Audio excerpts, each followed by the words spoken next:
55 साल के युवा नेता जो अभी भी खुद को युवा कहते हैं, 60 साल की उम्र रिटायरमेंट की होती है, लेकिन अभी भी वो लॉन्चिंग को कोशिश में लगे हुए हैं। हाँ दोस्तों, मैं बात कर रहा हूँ राहुल गांधी की। अजीत अंजुम को दिए वाले जो अभी इंटरव्यू उन्होंने फिलहाल में दिया है, उसमें उन्होंने कहा है कि अगर बीजेपी जीती, अगर मोदी जीता, तो देश में आग लग जाएगी। नमस्कार दोस्तों, मेरा नाम है गोपाल और आप देख रहे हो द सेकंड ओपिनियन।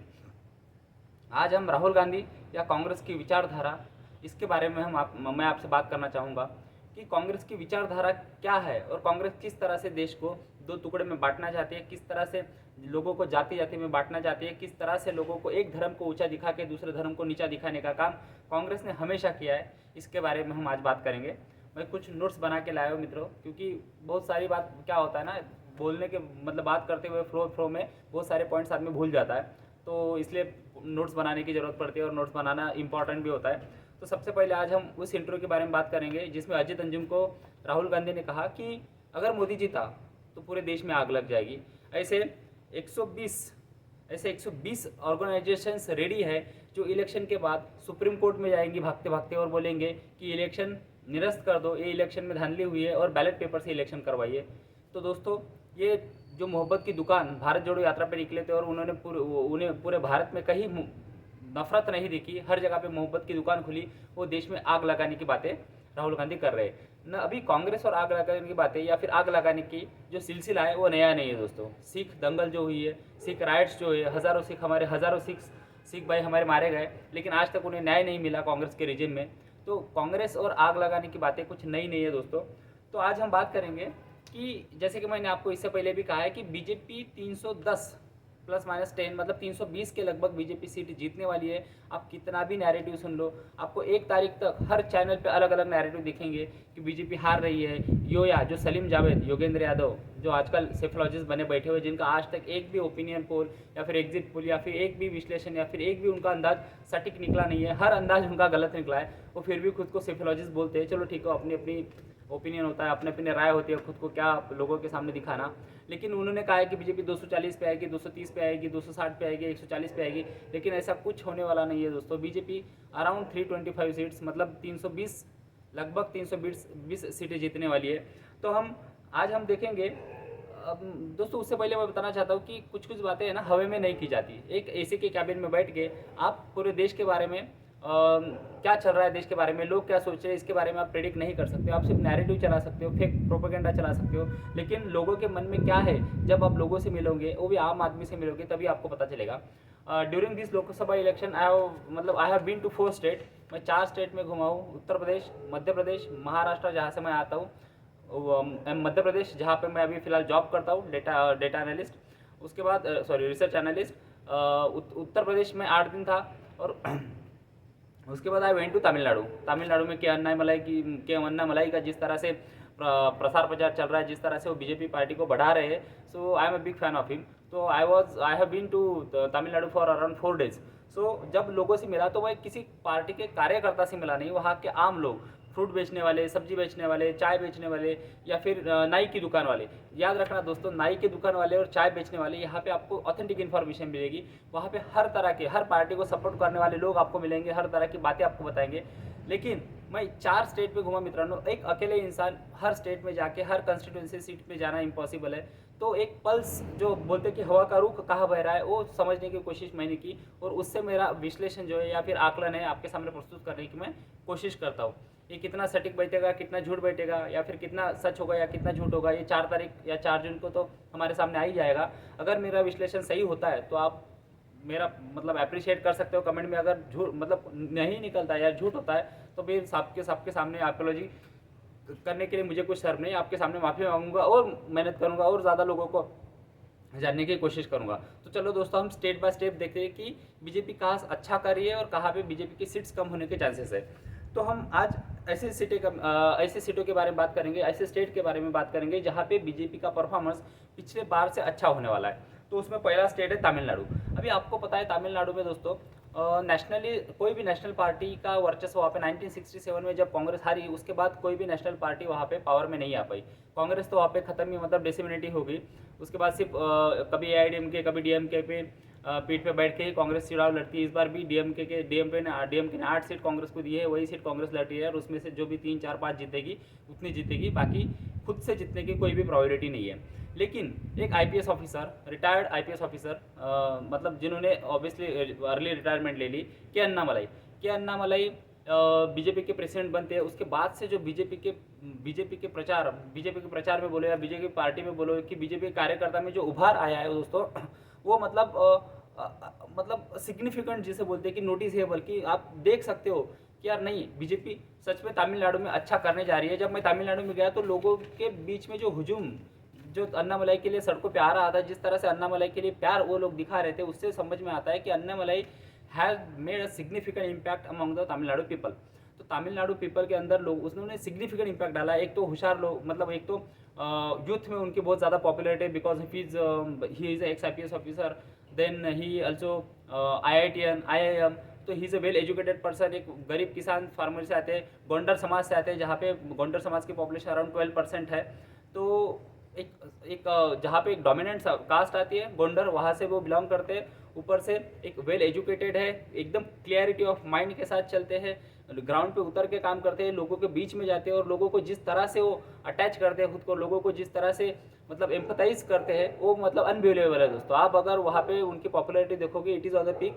और ये कुछ ज़्यादा नहीं होगा कि 2026 में जो तमिलनाडु में चुनाव होने वाले हैं, अन्नामलाई में become the chief minister of Tamil Nadu. Annamalai Tamil Nadu के चीफ मिनिस्टर बीजेपी की तरफ से बन सकते हैं दोस्तों। तो तमिलनाडु में इस बार बीजेपी कम से कम 4 सीटें मित्रों जीतने वाली है। कम से कम 4 सीटें बोल रहा हूँ मैं, ज़्यादा से ज़्यादा। मैं क्योंकि क्या होता है ना, जब पार्टी बढ़ती है, जब पार्टी अपवर्ड चलती है, तो कितने सीटों पे जाके रुकेंगी ये थोड़ा प्रेडिक्ट करना बहुत मुश्किल होता है। क्योंकि इवन आप अगर इसका एग्जांपल लो आम आदमी पार्टी का, तो आम आदमी पार्टी भी जब जीतती है तो इतने बड़ी मार्जिन से जीतती है कि कोई प्रेडिक्ट नहीं कर पाता कि कितने सीटों से जीतेगी। तो दोस्तों वही होता है कि जब पार्टी बढ़ती है तो कहाँ तक जाके रुकेंगी पता नहीं चलता, और पार्टी जब डाउन होना शुरू होता है तो कांग्रेस, पता है आपको दोस्तों, 400 सीटों से 40 सीटों पे आ गई। तो वही होता है। तो कम से कम बीजेपी 4 सीटें तमिलनाडु में जीतने जा रही है।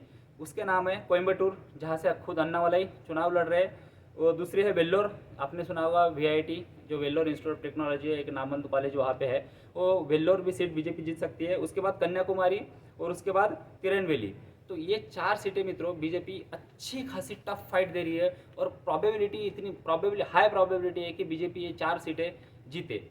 उसके बाद आते हैं मित्रों तेलंगाना पे। तेलंगाना पे आप राम मंदिर, देखो राम मंदिर का जो उभार है, राम मंदिर के इमोशंस का जो उभार है मित्रों, नॉर्थ इंडिया में आया और जल्दी चला गया, डिसेमिनेट हो गया। अभी योगी जी सिर्फ राम मंदिर की बातें करते हुए दिखते हैं या फिर कोई लीडर्स करते हुए दिखते हैं, लेकिन तेलंगाना में जो मेरे रिलेटिव्स वहाँ पे रहते हैं तेलंगाना में बहुत सारे, उनसे मैंने कांटेक्ट किया। Few of them on government job. तो गवर्नमेंट जॉब वालों के थोड़ा ज़्यादा पल्स होती है, ज़्यादा समझ पाते हैं कि गवर्नमेंट किसकी बन रही है, नहीं बन रही है, क्योंकि दे communicate with the people on daily basis, है ना। तो उन्हें एक पल्स आ जाती है, उन्हें हवा का रुख जल्दी समझ में आ जाता है कि कौन सी गवर्नमेंट आने वाली है, कौन गवर्नमेंट आ सकती है। तो पिछली बार तमिलनाडु में पिछली बार तेलंगाना में बीजेपी की 4 सीटें आई थी दोस्तों, और इस बार कम से कम, मैं वर्स्ट केस में बोल रहा हूँ मित्रों, वर्स्ट केस में बीजेपी की 8 सीटें तेलंगाना में इस बार आने वाली है। मतलब 4 सीटों का प्रॉफिट बीजेपी को तेलंगाना में होगा, 4 सीटों का प्रॉफिट बीजेपी को तमिलनाडु में होगा। तो ये 2 स्टेट्स के बारे में मैंने आपसे बात की। अब तीसरा स्टेट्स है केरला। तो केरला एक ऐसा अभेद्य किला है जिसे आज तक बीजेपी सेंध मारी नहीं गई, मतलब भेद नहीं पाई। तो केरला में इस बार दोस्तों पूरे चांसेस है, मतलब 100% तो नहीं बोल सकते, लेकिन इट इज़ ये तो मतलब देखो ऐसा है कि इलेक्शन में देयर इज़ नो 100%, कोई 100% प्रेडिक्शन नहीं कर सकती, कोई जीतेगा कोई नहीं जीतेगा। क्योंकि 2004 शाइनिंग इंडिया आपको पता होगा, सबने बोला था कि अटल बिहारी तो वापस ही आ रहे हैं, लेकिन अटल बिहारी वापस तो आना छोड़, उनको मेजॉरिटी भी नहीं मिली, सिंगल लार्जेस्ट पार्टी भी नहीं बने और कांग्रेस पावर में आ गई। तो देयर इज़ नो 100%, बट इतना मैं आत्मविश्वास या विश्वास के साथ कह सकता हूँ कि त्रिशूर जो सीट है वो केरला की, वहाँ पे बीजेपी इस बार जीत सकती है और अपना खाता पहली बार केरला में खोल सकती है। देखो तमिलनाडु से दोस्तों केरला में बीजेपी का वोट शेयर पहले से ज़्यादा है, लेकिन वो वोट शेयर इकट्ठा नहीं है, मतलब एक जगह पे इकट्ठा वोट शेयर नहीं मिलता है, इसलिए वोट शेयर 10% से ज़्यादा होने के बावजूद भी उस सीट में कन्वर्ट नहीं होता। जब 10% वोट शेयर आपको 2, 4, 5 सीटों पर मिलता है तब तो जाके वो सीट में कन्वर्ट होता है। तो दोस्तों यहाँ पे एक सीट त्रिशूर बीजेपी जीतने की पूरेपूर उम्मीद बीजेपी लगा सकती है, या फिर बीजेपी का खाता यहाँ पे केरला में इस बार खुल सकता है। उसके बाद आएंगे आंध्र प्रदेश में बीजेपी का वैसे भी कुछ से नहीं है, 2% वोट शेयर है उनके पास। बट इस बार जो उन्होंने गठबंधन बनाया, अलायंस बनाया है, एक अपने जो चंद्रबाबू नायडू उनके पार्टी के साथ और एक जनसेना पार्टी के साथ और बीजेपी, इन तीनों का जो अलायंस है वो फॉर्मिडेबल अलायंस लग रहा है। अभी इवन प्रशांत किशोर का भी आपने इंटरव्यू सुना होगा, where he was saying that Jagan Mohan Reddy is going to lose. और सच में मित्रों इस बार बीजेपी वहाँ पे 6 लोकसभा की सीट लड़ रही है। तो 6 में से कम बीजेपी की 2 या 3 सीट्स आंध्र प्रदेश में बीजेपी की लोकसभा की आ सकती है। चंद्रबाबू नायडू वहाँ पे सरकार बना सकते हैं, मतलब असेंबली में भी एनडीए की वहाँ पे गवर्नमेंट बन सकती है। तो असेंबली में बीजेपी का वैसा कुछ बड़ा स्टेक नहीं है, बट बीजेपी ने इस बार लोकसभा के लिए 6 सीटें खुद के पास रखी है। तो 6 में से बीजेपी 2 या 3, मैक्सिमम 3, और कम से कम वर्स्ट ऑफ वर्स्ट केस में बीजेपी 2 सीट जीतने जा रही है दोस्तों। उसके बाद स्टेट आता है बंगाल। 2021 के चुनाव के बाद जो हिंसा का नंगा नाच ममता बनर्जी बेगम, ममता बानो ने किया वहाँ पे, ममता बनर्जी ने वहाँ पे किया, चीफ मिनिस्टर ऑफ बंगाल। तो बीजेपी के कैडर में एक डर बैठ गया था कि भाई बीजेपी उस तरह से पार्टी है कि हम वोट करेंगे बीजेपी के लिए, सड़क पे आके लड़ेंगे, लेकिन जिस वक्त टीएमसी के गुंडे हमें मारेंगे तब बीजेपी वाले सपोर्ट के लिए नहीं आएंगे। और एग्जैक्टली वही हुआ दोस्तों। लेकिन मजबूरी हर किसी की होती है। जब ममता जी चुन के आई तब इवन कोविड चल रहा था, कोविड में लॉकडाउन का चल रहा था इंडिया में कि केसेस बढ़ रहे थे, और सडनली रिजल्ट भी आ गया, एंड देन दिस हिंसा का तांडव शुरू हो गया। और इतना बड़ा मैंडेट लेने के बाद अगर बीजेपी तभी प्रेसिडेंट रूल लगाती तो वो भी सुप्रीम कोर्ट में सस्टेन नहीं कर पाता, और वो चीज़ें होती कि अगर देखो बीजेपी को इतने बड़े मार्जिन से हराया, इसलिए बीजेपी ने वहाँ पे प्रेसिडेंट रूल लगा दिया। तो it is also against the federal structure of the India. So वो नहीं कर पाए। लेकिन जिस तरह से बीजेपी ने कंसिस्टेंट अपना जो ग्राउंड वर्क शुरू रखा, लोगों के बीच में जाए, जो टीएमसी का स्कैम्स है, टीएमसी के जो स्कैम्स है, सिस्टमेटिक स्कैम जो टीएमसी सिस्टम में पूरे स्कैम्स भरे हुए, उस स्कैम्स को उजागर करने का बीजेपी ने हमेशा ट्राई किया। बीजेपी ने उस स्कैम्स उजागर किया, गड्डी से गड्डी नोटें जो टीएमसी के मंत्री को घर से मिली है, वो लोगों के आंखों से छुपी नहीं है। इससे पहले क्या होता था कि ममता बनर्जी, लोग कहते थे कि ममता बनर्जी के मंत्री करप्टेड है, बट इसके बारे में ममता बनर्जी को कुछ पता नहीं है। लेकिन जिस तरह से नोटों की गड्डियाँ बाहर निकल रही है, तब लोगों को तो ये तो पता चल गया है कि Mamata Banerjee is also involve. उसके बाद संदेश खाली होता है, और संदेश खाली होने के बाद लोगों के पास अभी 2 ही ऑप्शन है। तो बंगाल रिवॉल्यूशन के लिए जाना जाता है, बंगाल फ्रीडम फाइटर में भी उन्होंने बहुत ज़्यादा कॉन्ट्रीब्यूशन बंगाली लीडर्स ने किया है। तो बंगाल को अगर सुधरना है, बंगाल को अगर डेवलप होना है, तो बंगाल के लोगों को ही आगे आना पड़ेगा दोस्तों यहाँ पे। और उसके बाद बीजेपी ने जो कैंडिडेट को चूज़ किया, शुभेंदु अधिकारी, वो पॉपुलर लीडर है, लोगों में उनकी पहुंच अच्छी है, पेट अच्छी है, ग्राउंड लीडर है, ठीक है, तो उनकी पेट अच्छी है। तो उसके वजह से बीजेपी वहाँ पे पिछले बार 18 सीट, 2019 में बीजेपी वहाँ पे 18 सीट जीती थी। इस बार बीजेपी वहाँ पे कम से कम 22 सीटें जीतने जा रही है मित्रों। ये आंकड़ा 25 तक भी जा सकता है, याद रखना। 4 जून को मैं लाइव आऊँगा और आप भी मुझे बताओगे। वेस्ट बंगाल में बीजेपी का आंकड़ा 25 सीट तक भी जा सकता है, 25 सीट तक भी जा सकता है।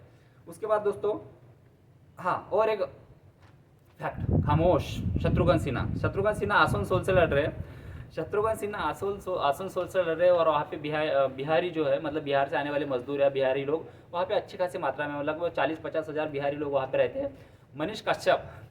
मनीष कश्यप और उनके 12 जो चेले चपाटे यूट्यूबर्स हैं, उनके दोस्त, उन्होंने जिस तरह से उत्पात आसनसोल में जाके मचाया है भाई, गदर कर दिया।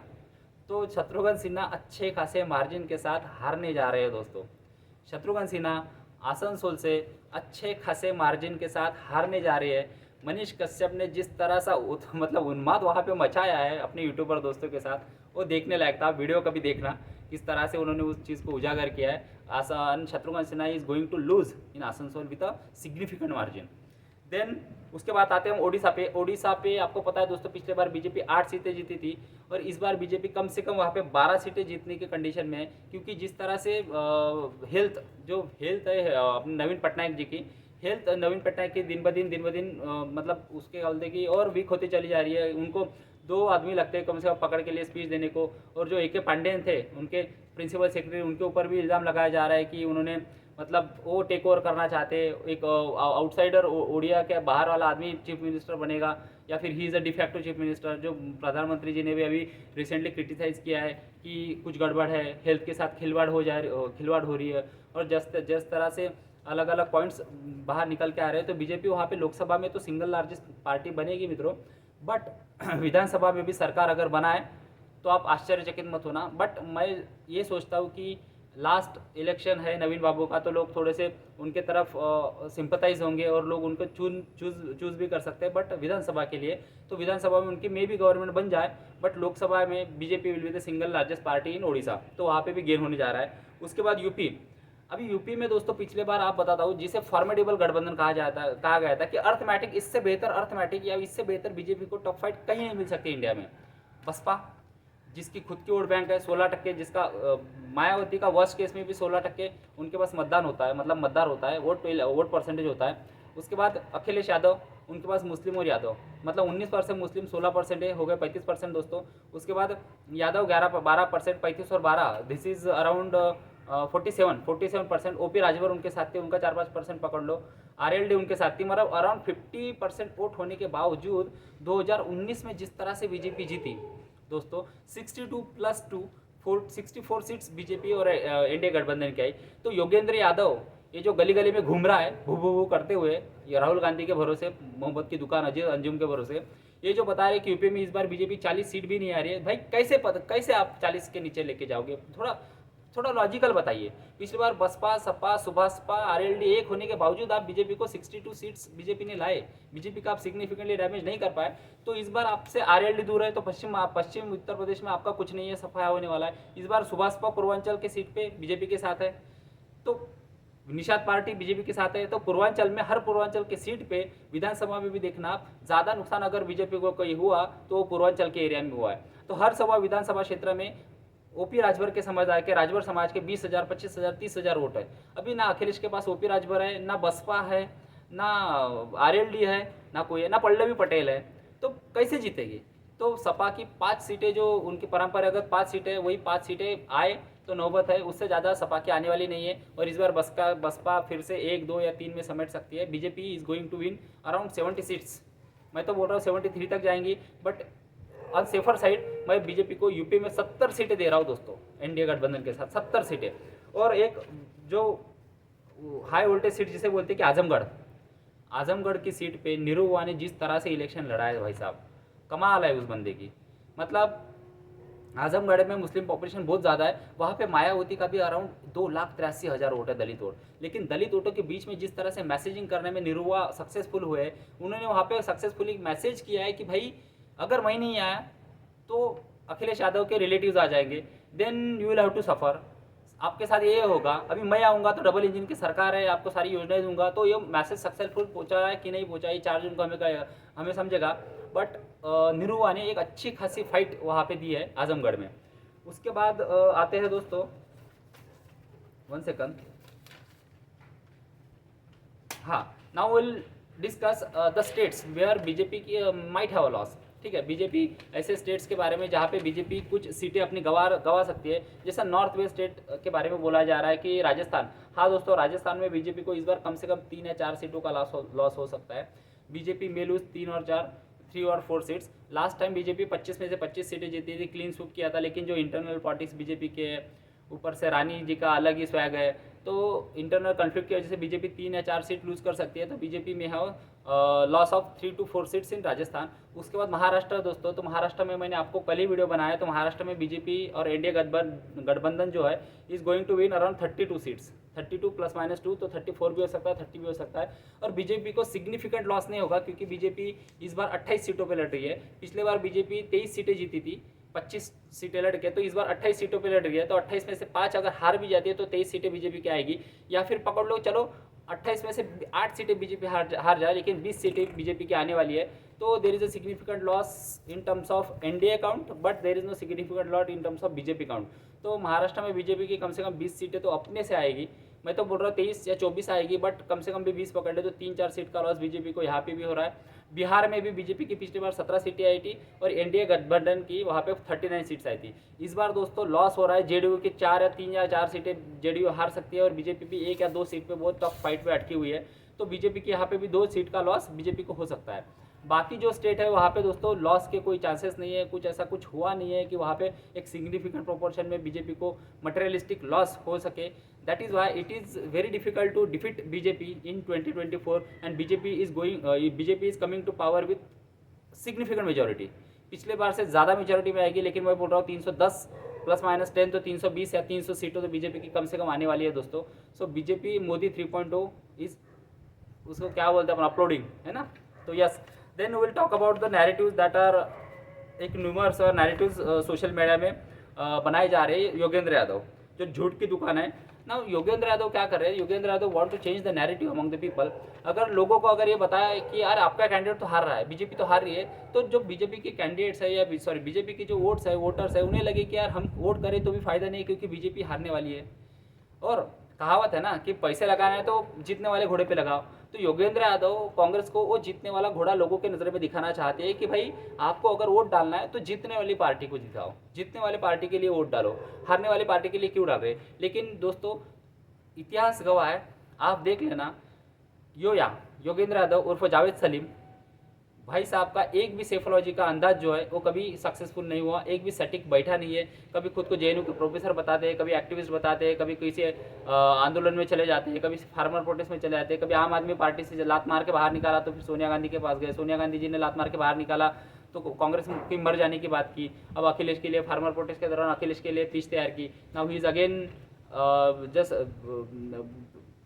जस्ट वो बोलते ना फेक नैरेटिव चला रहे हैं। तो दोस्तों यही है, लेकिन फेक नैरेटिव से कुछ होने वाला नहीं है। 4 जून को ये सारे फेक नैरेटिव एक जगह पे आएंगे और फिर अलग नैरेटिव शुरू करेगा कि बीजेपी ईवीएम हैक करके, जो एक उनका परमानेंट है साइड में रखा हुआ कि कुछ नहीं हुआ तो ईवीएम चलाएंगे, तो ईवीएम हैक करके लड़ा, फिर सुप्रीम कोर्ट में जाएंगे, लेकिन सुप्रीम कोर्ट भी नहीं सुनने वाला। इतनी थम्पी मेजोरिटी के बाद अगर कोई गवर्नमेंट आती है तो सुप्रीम कोर्ट भी नहीं सुनती। सुप्रीम कोर्ट भी वो जो बेल वगैरह सॉरी अपील वगैरह करोगे उसको आप रिजेक्ट कर देगी कि भाई पॉसिबल ही नहीं है, ठीक है ना। वो आफ्टर दैट, हाँ, पोस्ट पोल इलेक्शन के बाद, मतलब पोस्ट इलेक्शन रिजल्ट के बाद क्या हो सकता है। तो भाई सबसे पहले शेयर मार्केट वालों की खबर है कि अच्छे खासे शेयर अगर अभी इन्वेस्ट करना चाहे तो अभी कर दो, क्योंकि when BJP come to power, कोई भी गवर्नमेंट अगर थम्पिंग मेजोरिटी के साथ आती है तो शेयर मार्केट में उछाल जरूर आता है। जो एनजीओ के भरोसे कांग्रेस चल रही है, मतलब आज कांग्रेस पार्टी ने, कांग्रेस एक एनजीओ हो गई है। जो एनजीओ के भरोसे कांग्रेस चल रही है वो एनजीओ थोड़ा शोर मचाएंगे और लोगों में नैरेटिव फैलाने की कोशिश करेंगे और आंदोलन खड़ी करने की कोशिश करेंगे, सुप्रीम कोर्ट जाएंगे, बार बार चक्कर लगाएंगे, जातिवाद करने की कोशिश करेंगे, लोगों को और नीचा दिखाने की कोशिश करेंगे। ये सारी चीज़ें इलेक्शन के बाद होगी। लेकिन दोस्तों आखिर में एक ही चीज़ करना चाहूँगा, BJP is coming to power with around with majority, with complete majority, and BJP is getting around 320 seats, मतलब +-10। मैंने आपको बताया कि 310 से 320 या फिर 300 सीट्स, मतलब 10 की मार्जिन दे रहा हूँ मैं, और मीन इज 300, सो 310 एवरेज। तो 310 सीटों के साथ Modi ji is coming to power for his 3rd term. So this is it, आज के लिए इतने। अगर आपको मेरा विश्लेषण अच्छा लगा हो तो प्लीज़ मेरे चैनल को लाइक, शेयर और सब्सक्राइब करिए। थैंक यू वेरी मच, मिलते हैं।